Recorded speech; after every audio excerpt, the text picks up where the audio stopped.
All right, so Bismillah ar-Rahman ar-Rahim and Assalamu alaikum wa rahmatullah, everyone. And inshallah, we're going to be continuing with our tafsir. And certainly, we're still in Surah al-Ma'idah, so hopefully, we could, inshallah, at least get the summary. I don't want to go in all the details because the details may be, I would say, too detailed in regards to things that are probably once in a lifetime that you would probably need. All right, so when we talked about this ayah, let's go back to it. يا أيها الذين آمنوا لا تقتلوا الصيد وأنتم حرم. We talked about the ayah basically restricting a certain practice when the person is in a state of ihram, meaning going for Hajj or Umrah. We talked about that before. And one restriction is that they're not allowed to do hunting. So we went in details in certain things in regards to hunting, and we said we're speaking about hunting animals that are herbivore animals. So we're talking about hunting things like deer, hunting things that are maybe rabbits, etc. Then in that situation, that would not be permissible to hunt. And if the person hunts any of that, then there's a certain expiation that they would do. Is the expiation going to be one? Is it going to be that they would perhaps slaughter and certainly use that meat to distribute from a na'am, to distribute from whether camels,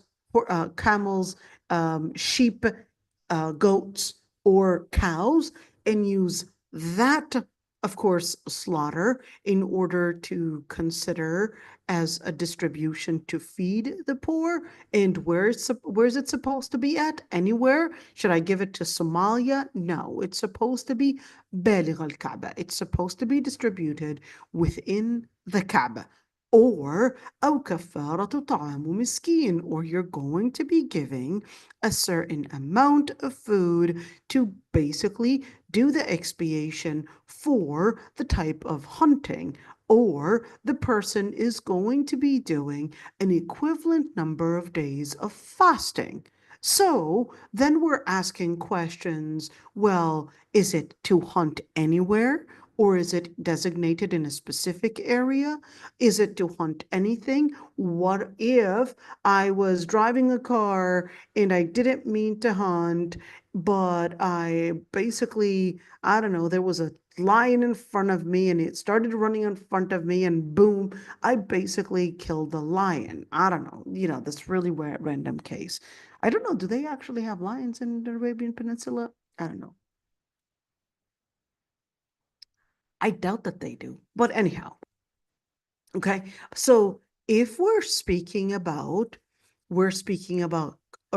carnivore animals, if we're speaking about perhaps other creatures that are not considered as herbivore, that are not considered um, uh, a place of hunting, then in that situation, preponderant is it is permissible to kill these animals for protection. So things like snakes, things like uh, tigers, whatever, these things, unless they weren't doing anything to you, you were just going, I don't know, somehow safari, that situation, that would be haram to do.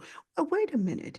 Is it supposed to be within a specific area, or is it anywhere that I'm supposed to be in? So that's the question that we wanted to answer today.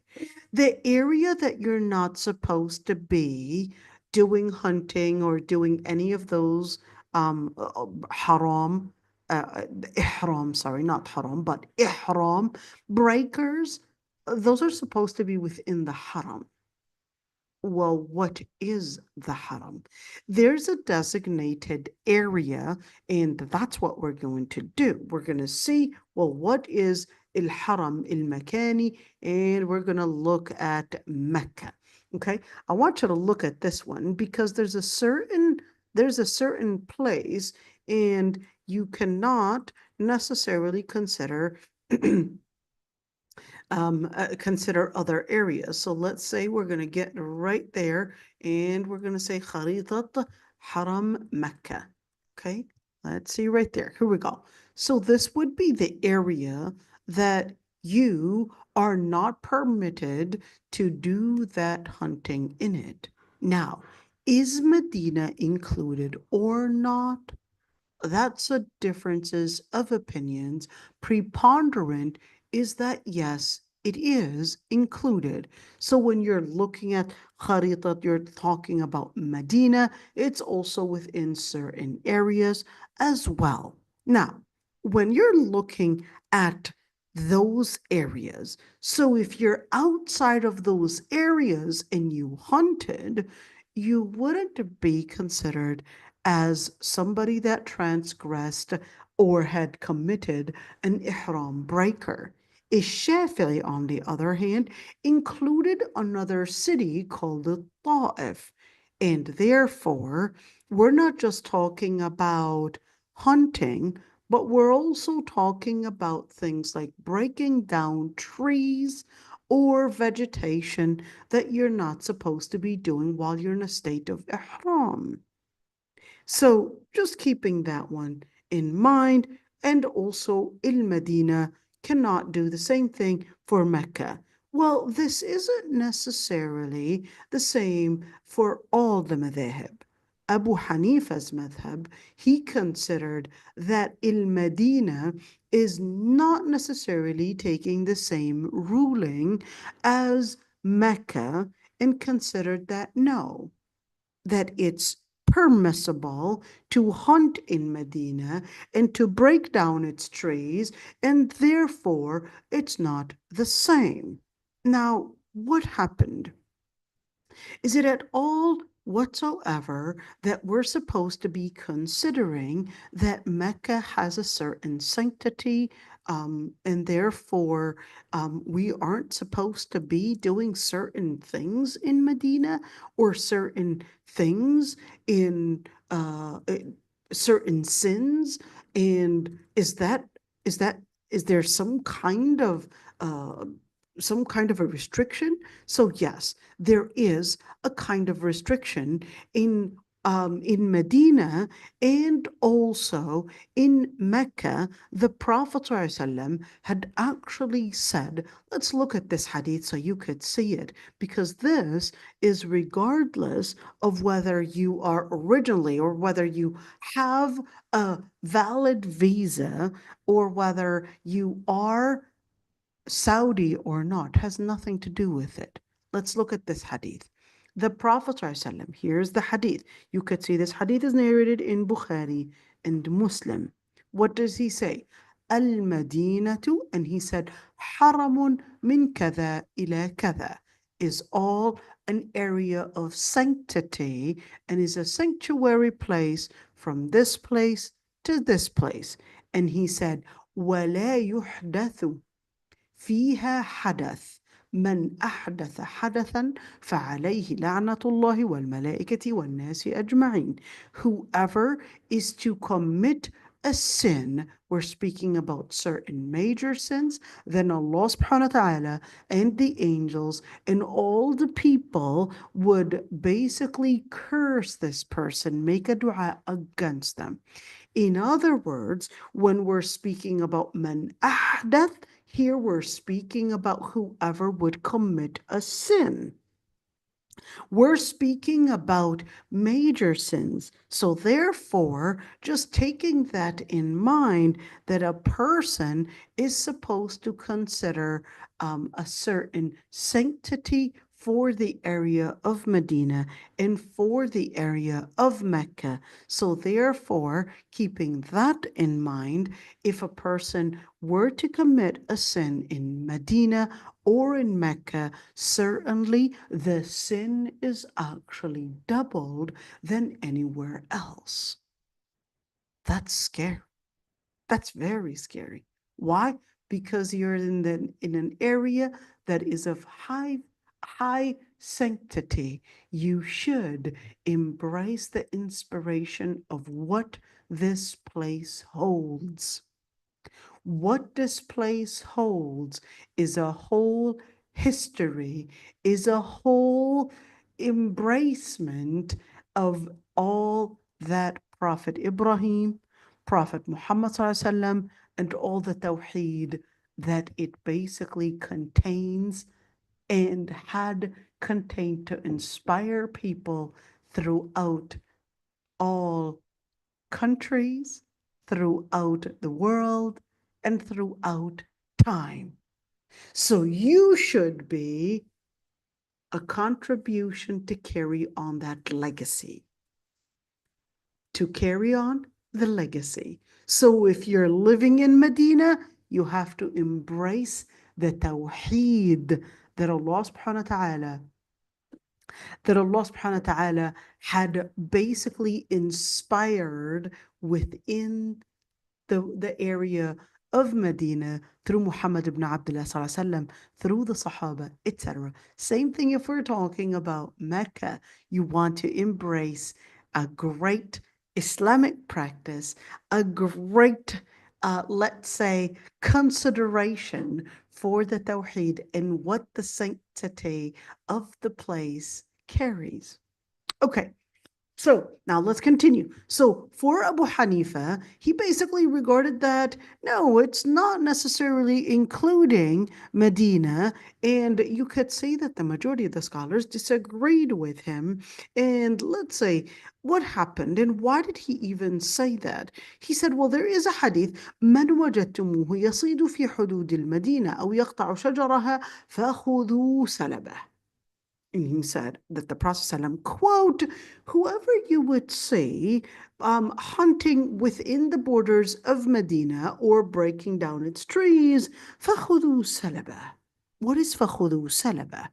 So أخذ السلب is to actually take whatever, in other words, they're confiscating whatever that they had hunted or whatever property they had. So are we talking about, let's say they're, I don't know, they've got a nice car, they've got nice phones. Do we take all that stuff and confiscate it? Or do we confiscate just the stuff that they had hunted or the trees that they broke down? Differences of opinions between scholars, just keeping that in mind. اتفق الفقهاء أنه لا يؤخذ سلب من صاد في المدينة. They all agreed that if a person hunts in Medina, they wouldn't necessarily confiscate everything, but that was mansukh.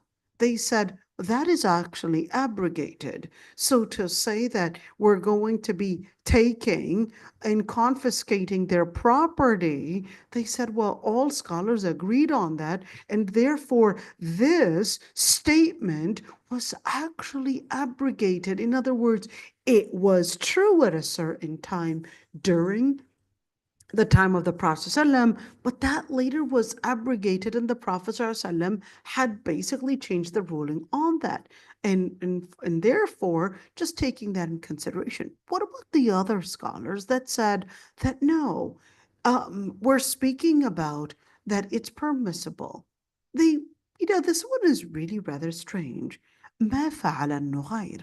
What is the story? A young child, Umair, the Prophet ﷺ comes and sees Umair and he asks him, what happened to Nugair? What happened to the little birdie? And they said it died. They started crying over the birdie that died. So what does the Prophet ﷺ do to give his condolences and support them on the death of their little birdie? He basically takes the birdie and they pray together, Salat al-Janazah, two little kids, two young children, and the Prophet ﷺ to basically give them the spiritual support, the moral support, the psychological and mental support. He's basically preparing the bird for Salat al-Janazah, and they're together right there, trying to give him, because he's crying over his birdie. Now, here's one thing. Was the birdie or was the bird killed, or was it, was the bird killed, or was the bird considered a hunt, or was it, or did it die on its own? All right. So here's the thing. Of course, what we know is that this boy had basically did not have the bird by somehow having a mother bird before. Definitely he had caught the bird. And then the bird, I guess, maybe was mishandled, and the bird eventually died.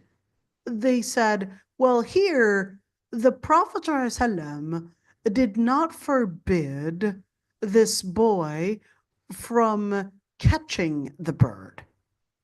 If we say he caught the bird, that means he must have hunted it down, put a trap up, and basically got the bird.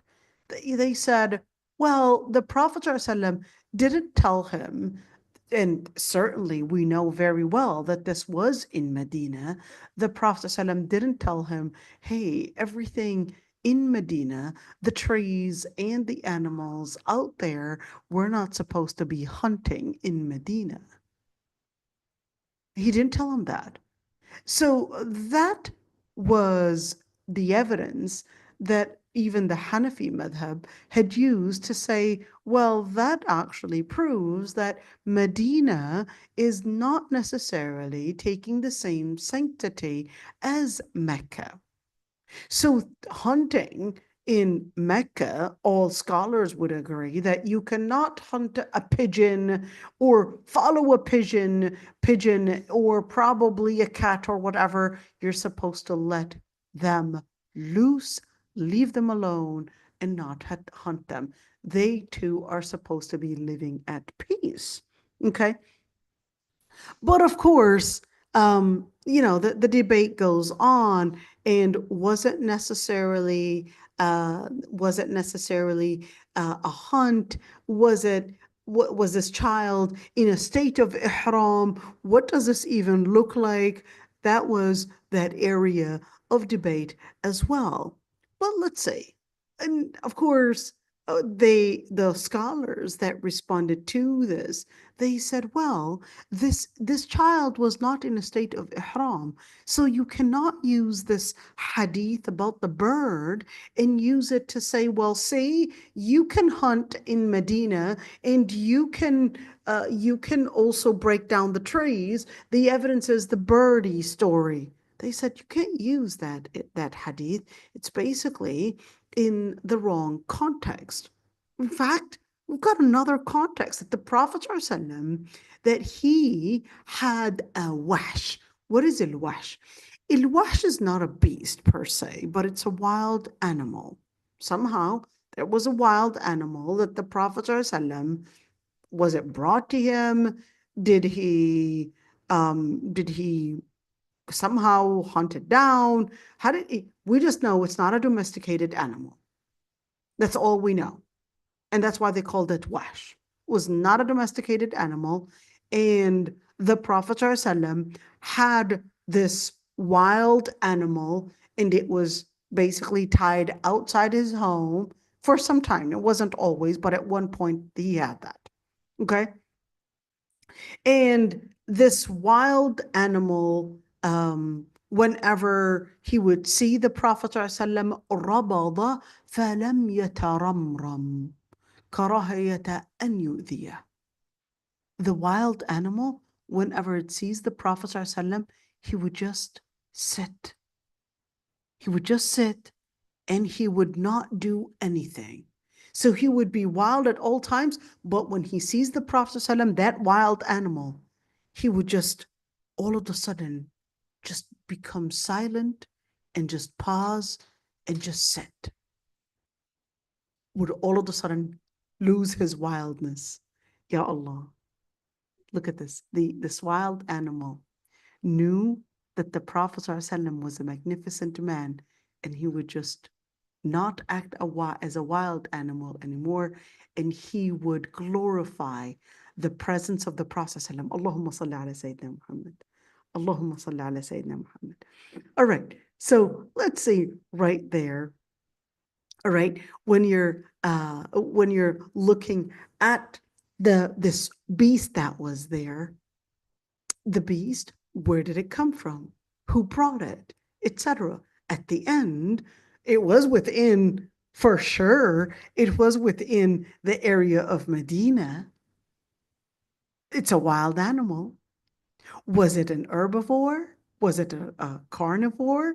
We don't really know the details, but usually when we're speaking about wahsh, it's usually a carnivore.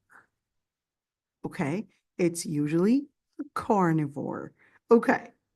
Let's look at another hadith. There's another hadith for those scholars that said that you're not supposed to be hunting in Medina. You're not supposed to be breaking down its trees. They said there's a hadith, quote, ما بين لابتيها حرام. What is اللابتيها? لابتيها, Medina is actually surrounded in certain areas with very, they're volcanic mountains. They're the type of volcanic mountains that basically they're very strong rocks, very huge rocks, and it's a mountain of rocks, literally. Okay, so the Prophet ﷺ was saying between these two rocks, between these two rocky mountains, is all considered as haram, as an area of sanctity. It's a sanctuary, and therefore there are certain practices that you will be held accountable for, whether it's your sins, committing major sins within these borders, then in that situation, you had transgressed the limit. Because this area is haram. This area is a place of sanctuary. All right. فقول أبو هريرة okay, what? ذعرتها. Okay. دليل على أنه لا يجوز ترويع الصيد. So what happened? Abu Huraira basically said in this hadith right there, لو رأيت الظباء ترتع بالمدينة ما ذعرتها. Abu Huraira used to say, even if I were to see the doe, what is the doe? The female deers and the deers, even if I were to see them just running around in Medina, I would be afraid and I would not get them afraid. In other words, ماذا عرتها? It's like I would not even scare them. I would lead them. Why? He said, because the Prophet ﷺ said, ما بين لابتيها حرام. Because the Prophet ﷺ had said, between these two mountains, it's basically an area of sanctity. And therefore, even if I were to see a beautiful deer basically hopping right in front of me, I would not get it scared. And I would just let it just hop around and roam around freely, and I would not scare it because it's haram. So here now you're saying that Abu Huraira, when he said, ماذا عرتها, I would not scare it off, is basically an evidence that you cannot scare off whether to joke around or whether to attempt to hunt. All of that is not permissible in Medina. And let's say here is another hadith sahih. Allahumma inna Ibrahim harrama Makkah wa inni uharrimu al-Madinata bimithli ma harrama bihi Makkah wa mithlahu ma'a la yuqtala khalaha wa la yu'dadu shajaruha wa la yunaffaru sayduha. Ya salam. Prophet Muhammad said, let's look at first the hadith. And this hadith, let's look at it, number 5. You could see this hadith narrated by Muslim, al-Bukhari, and Muslim. And let's see, when we're speaking about let's see this hadith. Allahumma inna Ibrahim. Oh Allah, Ibrahim had considered Mecca as a place of sanctity. And I regard al-Medina, a place of sanctity, with the same things that Mecca was regarded as a place of sanctity. And لا يختلى خلاها, its vegetations, its plants, and لا يعضد شجرها, and they would not take down and uproot their trees, and لا ينفر صيدها, and they would not scare off any animal that is basically a place of hunting. So therefore, he said, now the scholars that said that Medina was a haram exactly like Mecca, they said, here's the evidence, is that the Prophet ﷺ had also said that Ibrahim had harama Mecca, and therefore Medina is supposed to be in the same sanctity and with the same regulations and rulings that we would regard Mecca with. So just to keep that one within our mind. So let's see. Now, here's the question. Is Mecca necessarily better than Medina, or are they at the same level? How do we understand this one? I'm just, of course, the reason why I'm bringing this up is because Al-Qurtubi brought this up. So we're just going to, let's see.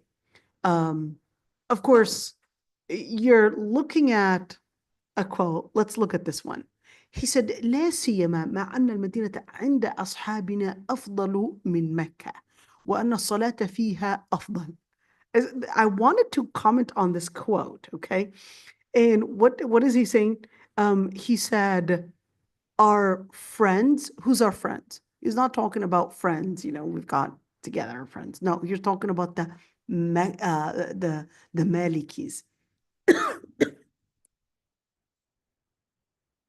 So according to the Malikis, Al-Medina is actually better than Mecca, and that even praying in it is actually better than praying in Al-Masjid al-Haram. Is that what other scholars say? No.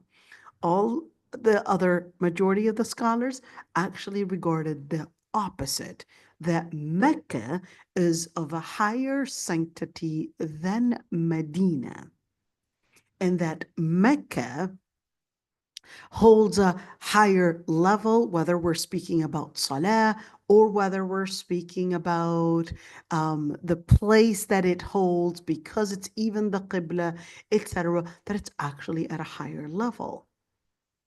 Let's say, Al-Madinatu Haram. There's a general hadith that the Prophet ﷺ said, Al-Madinatu Haram. Here's the other evidence that they said, that Medina is all haram. From where? From Ayr ila Thawr. 2 areas that the people of Medina would know. There's Ayr, there's Thawr. And he said, فَمَنْ أَحْدَثَ فِيهَا حَدَثًا أَوْ آوَى مُحْدِثًا فَعَلَيْهِ لَعْنَةُ اللَّهِ وَالْمَلَائِكَةِ وَالنَّاسِ أَجْمَعِينَ لَا يَقْبَلُ اللَّهُ مِنْهُ يَوْمَ الْقِيَامَةِ صَرْفًا وَلَا عَدْلًا. The Prophet ﷺ, this is another hadith. Let's say, it gave the same meaning that the hadith that we had done earlier, that the Prophet ﷺ said, whoever is to commit a sin or even support a sin committer, then Allah subhanahu wa ta'ala and the angels and all the people would basically curse them for it. And Allah subhanahu wa ta'ala would not accept from them صرفا ولا عدلا. Is صرفا ولا عدلا, in other words, there's nothing to compensate for that, nothing to be equivalent to the magnificence of what Medina itself holds. Okay, so right there, this is a certain area. So Ayr is a certain area. Okay, that's what it means. Okay, now let's look at من قتله منكم متعمدا. Wait a minute, how did we get there? Let's see. لا تقتلوا الصيد وأنتم حرم. Do not kill the animals that you would basically hunt, or do not kill any animals, or do not hunt any animals. And whoever kills it, متعمدا. So does that mean we can kill something by mistake? Does that mean we're not held accountable? What if I forgot that I was actually not supposed to be killing or hunting, basically? What if I forgot? Does that mean, well, that's what we're trying to get to. Okay, so that's the question that, of course, this ayah is basically a place of debate. Allah subhanahu wa ta'ala had mentioned that doing something in a deliberate attempt to hunt, but the ayah didn't really mention the person that does something by forgetting, or whether the person had done something by mistake. Well, what is al-muta'ammid? So there are three things. Let's first, right there, I'm going to use this hadith first, okay? Let's look at this hadith. The Prophet ﷺ in the hadith had actually said, إن الله تجاوز لي عن أمتي الخطأ والنسيان وما استكرهوا عليه. وما استكرهوا عليه. Okay. Let's look at this hadith. This hadith is key.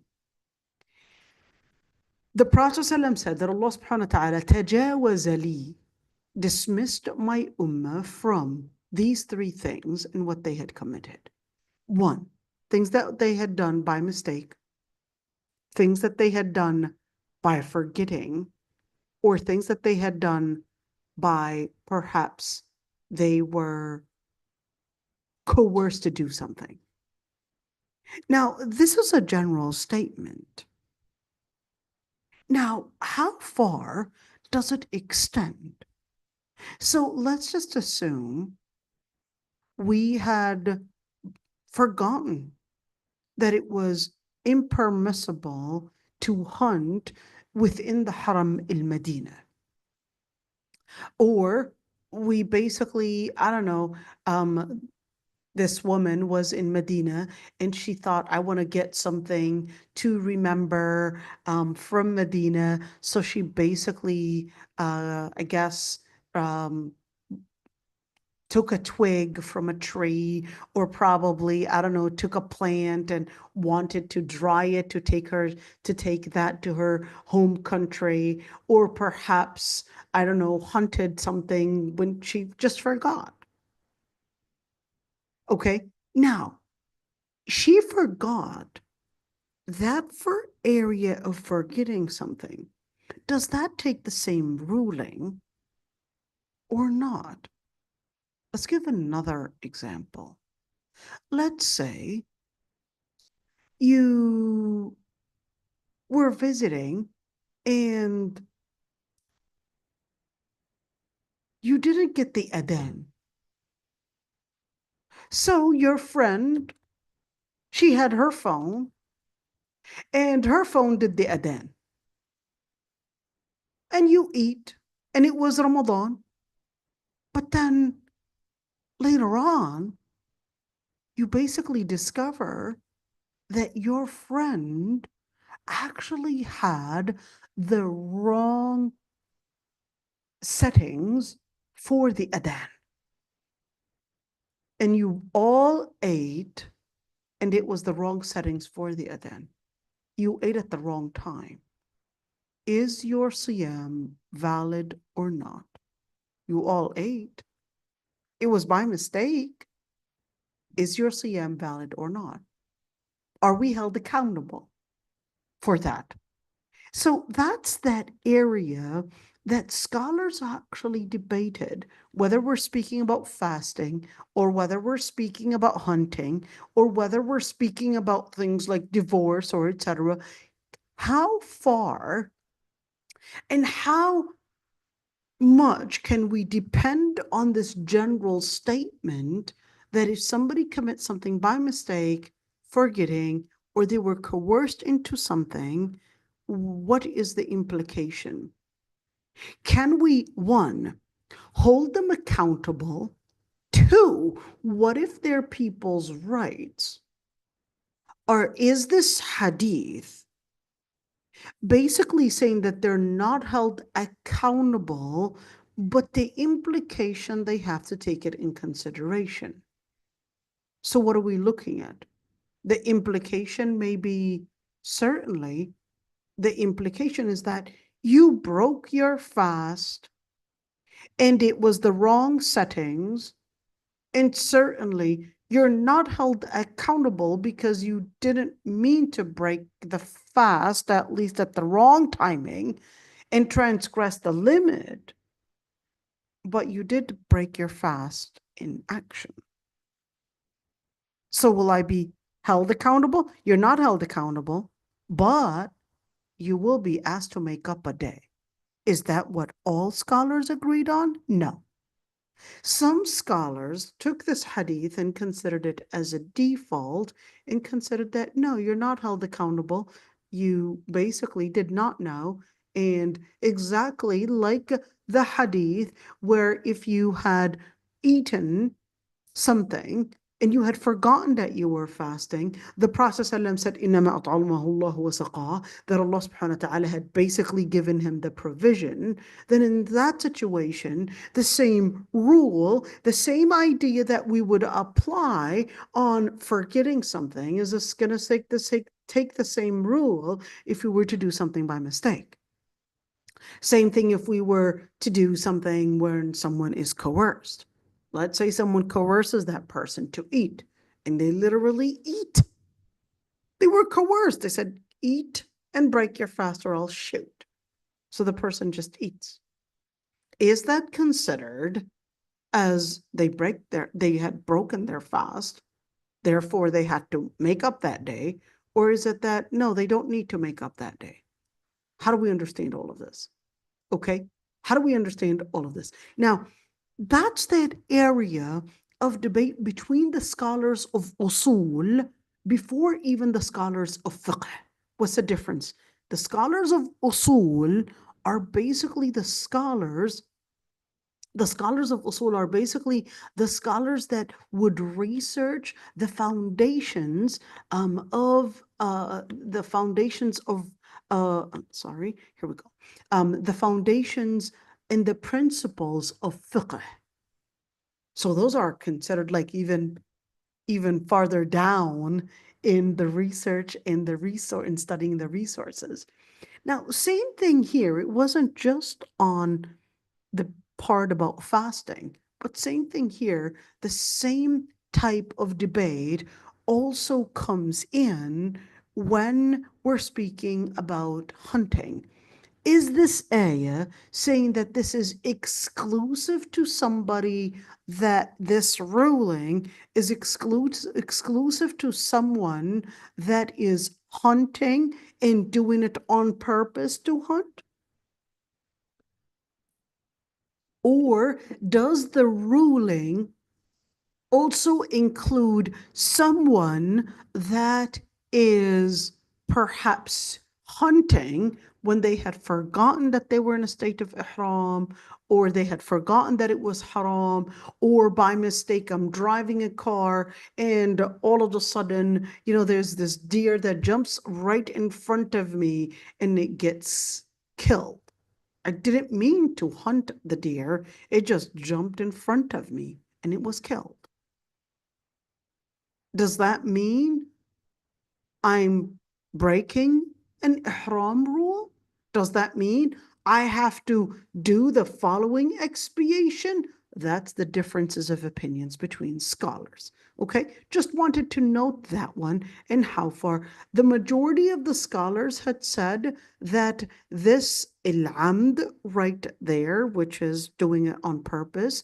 So whether the person had done it on purpose or whether they had forgotten or whether they had done it, let's say you were coerced to do it, that you would basically apply the same rule of doing it on purpose and that you would pay the expiation, whether it is something equivalent that you would slaughter from a Naam, we talked about that, or whether it's giving, feeding poor people on behalf of that, or whether it is fasting on a number of days. We're going to get in details, inshallah. Okay, so here we go. They basically, of course, there are 5 different opinions to answer also that question. 5 differences of opinions in that regards. The first one had considered, no, the expiation is only to be paid for someone that had basically purposely going out for hunting and hunted. And therefore, when they had discussed a person doing it by mistake, they just wanted to just say, well, we would encourage them to pay the kafara, but that's because it's a big transgression. So we would just keep in mind that they would pay the kafara for al-amd. Let's see. The second opinion said, when the ayah was saying, whoever kills and hunts basically, deliberately wanting to do so and purposely doing it for that, then that is basically to say that the majority would do that, and therefore these rare cases, whether it's by forgetting or whether it's by mistake, that those rare cases are actually included. So they would take the same ruling and the same expiation. But the reason why this ayah was emphasizing doing it on purpose is because it wanted to let the people know that if a person were to do this and transgress a certain limit with the intention to transgress that limit, then that's the person that Allah subhanahu wa ta'ala would take revenge from. And basically the person that Allah subhanahu wa ta'ala was going to do the al-intiqam, was basically going to retaliate from them. So here Noura is saying animal rights activists should learn from that. Absolutely. You could say that Allah subhanahu wa ta'ala is basically giving us certain areas of animal rights. Then don't touch the animals, just let them on the loose. Let's see, the third opinion said if a person were to do this by mistake or by forgetting, then they wouldn't be held accountable, but they would be held accountable if they were to do it on purpose. Let's see, the fourth opinion.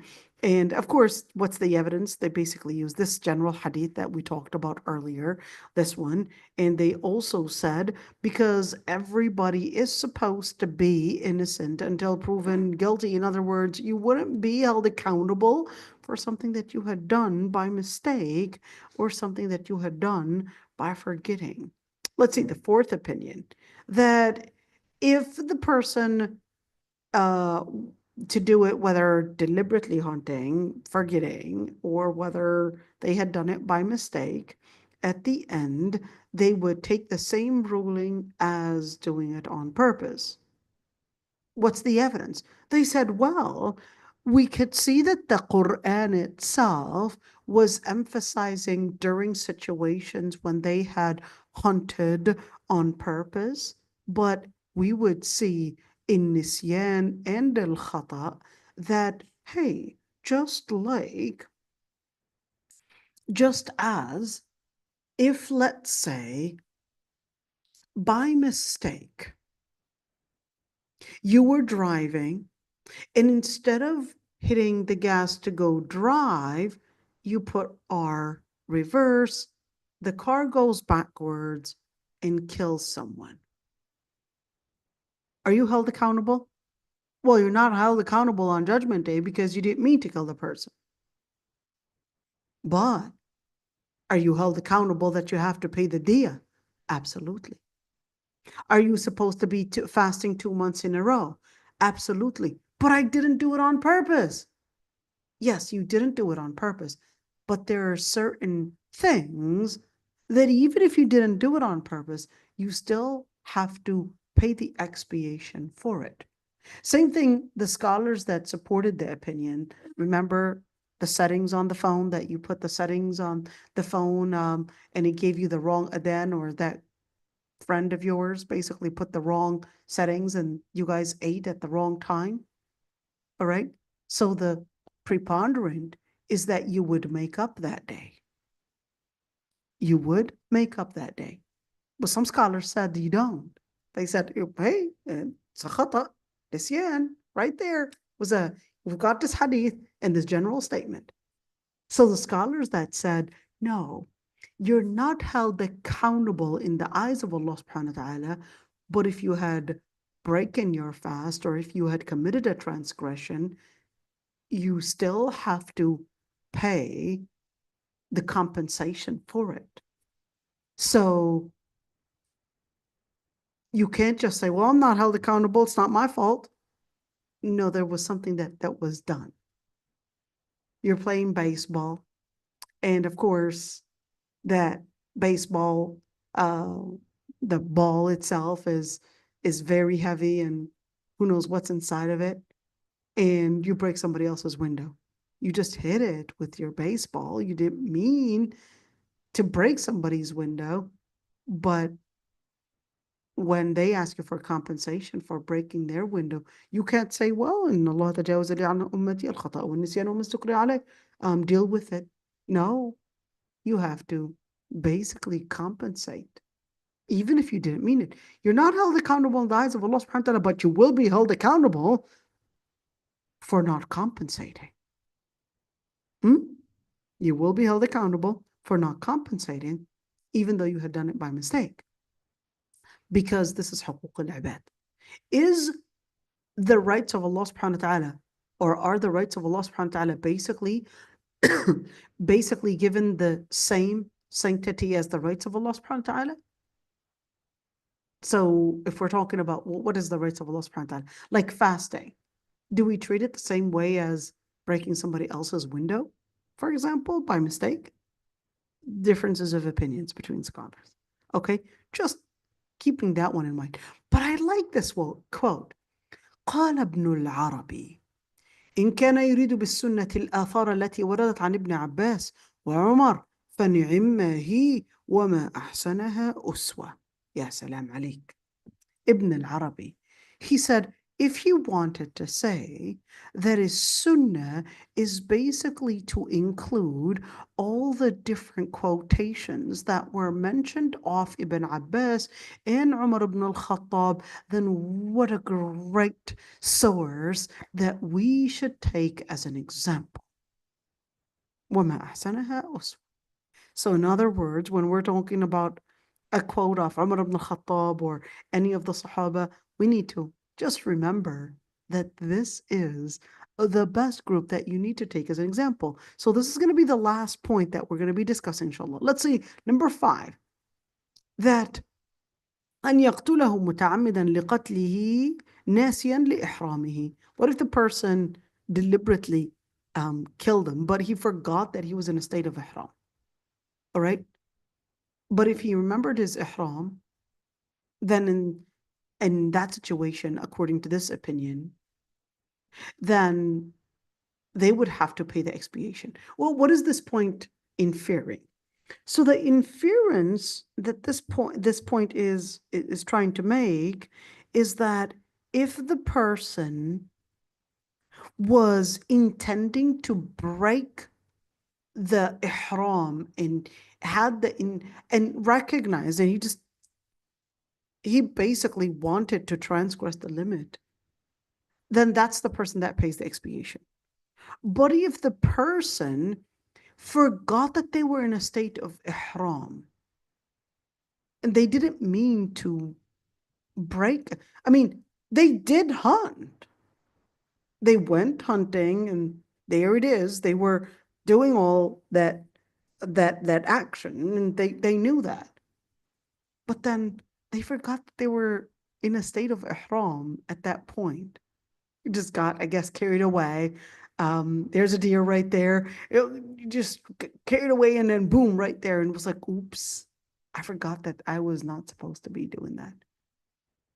So that's that area, like we had said, that's that area of differences of opinions. But if the person, here's another opinion, if the person had remembered that they're in a state of ihram and they still had deliberately transgressed the limit, then their hajj is all dismantled.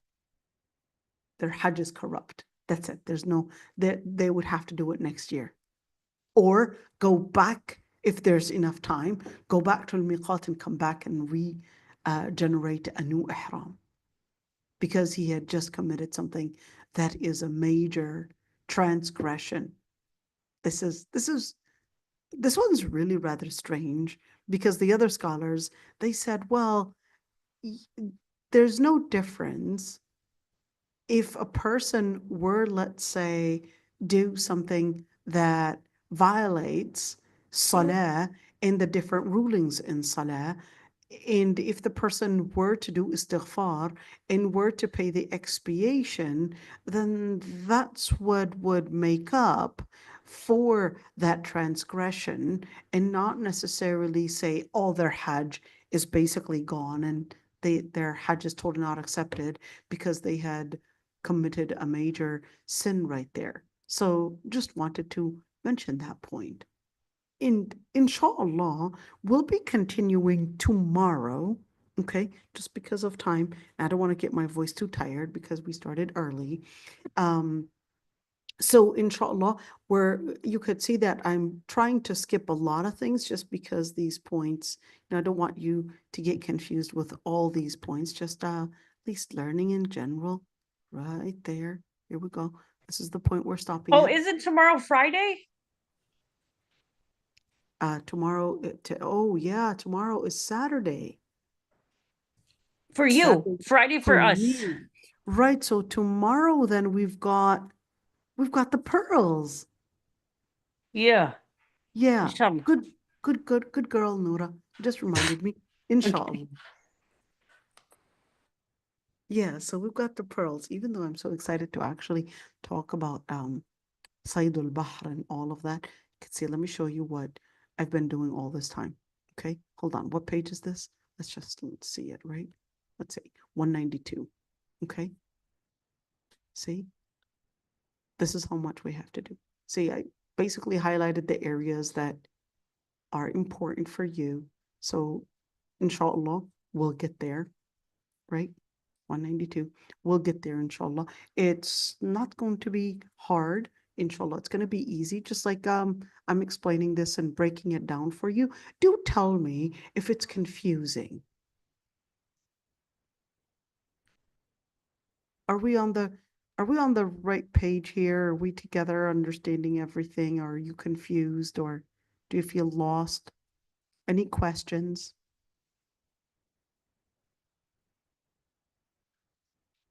All right, so I'll let you all, inshallah.